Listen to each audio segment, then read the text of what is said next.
here working.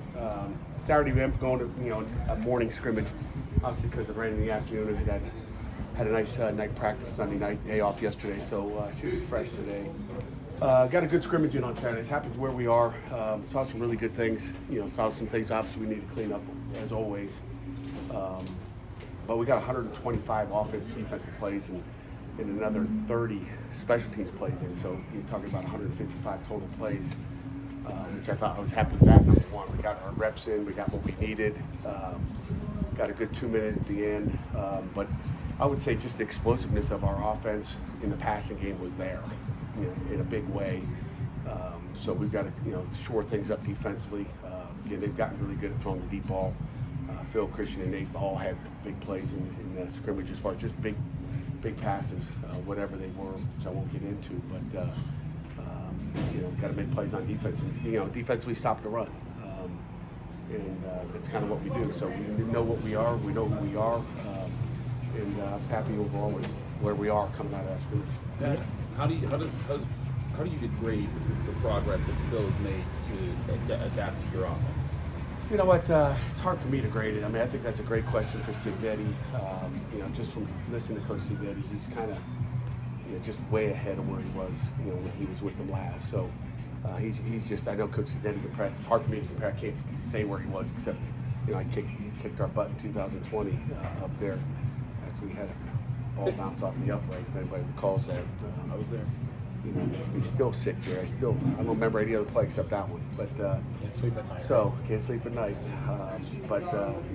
So it's hard for me to answer that. Where he is now, hey, Coach Signetti, what is the difference between where he is now and where he was when you last took him? I think that's a great question. Are you still going through the learning curve with the safeties, these young guys? Yeah, kinda. I mean, I look at it. We talk about Javon and how good he's been, but really the guy that played really well in the King scrimmage was P.J. O'Brien. So he stepped up and had a nice day back there. But Steph Hall's doing a nice job. I think he's making strides. Donovan McMillan's making strides. And Cruz Brookins is kind of sliding up into the depth chart as well at the safety position. How close is Brandon George to really beat that middle linebacker? You know what? Brandon's doing a nice job. So it's a work in progress. To be honest with you, at this point, he's in that. I would put him in there as one of those four guys, one of the four starters at linebacker. But we're only going to start three. So which ones are going to be? We'll figure out when we get there. But that's a daily evaluation. Who was on the receiving end of some of those completed deep balls? Oh boy, who was? I tell you, Bub obviously was on on a couple of them. Cha was on one of them. Had a nice. It was really good to see because you think of him doing all the short stuff and getting the ball in his hands. He had a great deep ball. Frank Clayton was on the. Jake had one. Jake had one at the end in a 2-minute drill. Whether the quarterback was sacked or not, everybody will have discussion on that. There was a fourth down earlier where the quarterback scrambled and did he get a first down or not? The head coach said it was a first down, so it was a first down. One of those deals, so maybe not gone through, but there's all kinds of discussions there, but it was a good day. Are you getting? What have you seen from Bub as far as the consistency, the down-to-down consistency? I'll tell you right now. We talk, just receiver play. He's been very consistent, and I'm going to go add into it special teams. I mean, that guy's been a gunner on our punt team, and right now watching him run down on the punt team, I'm like, holy cow! Like he's going to make himself some money if he can run down as a gunner, and he can consistently do that in a game on a punt team because he's special right now. I just love his work ethic and everything he does. He's just an unbelievable kid. After Bub and Kanate, are there any receivers that are kind of setting themselves apart from the group?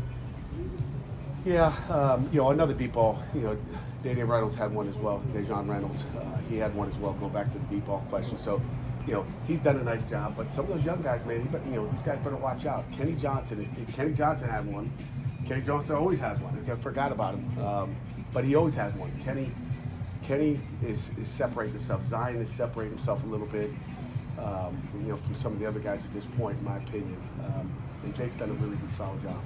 Did you have any, either this summer or this offseason, any walk-ons you put on scholarship? Not yet. Not yet. We wait till August to do that. I'm sorry if I missed this. Did you mention a winner from the scrimmage? A winner. The offense won the scrimmage. And again, I'll mention this.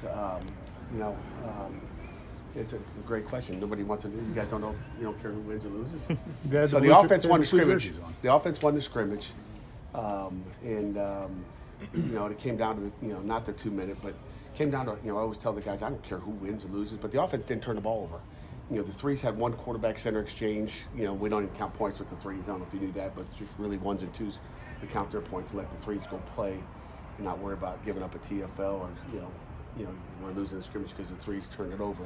But the ones had one turnover the entire scrimmage. And when you play, over 100 plays with the ones and twos and you have one turnover, it might as well have been a punt. And it was MJ Demshire with one heck of an interception. It's an ESPN highlight. Did you catch the release of the AP poll yesterday? You know what, I didn't. I heard 32, but I didn't catch it. I didn't look and see who's in front of us, but I don't really care. Do you like having a chip on your shoulder? We always do. If they ranked us 15th in the country, we'd still have, a chip, so it doesn't matter. All right, walkthrough started.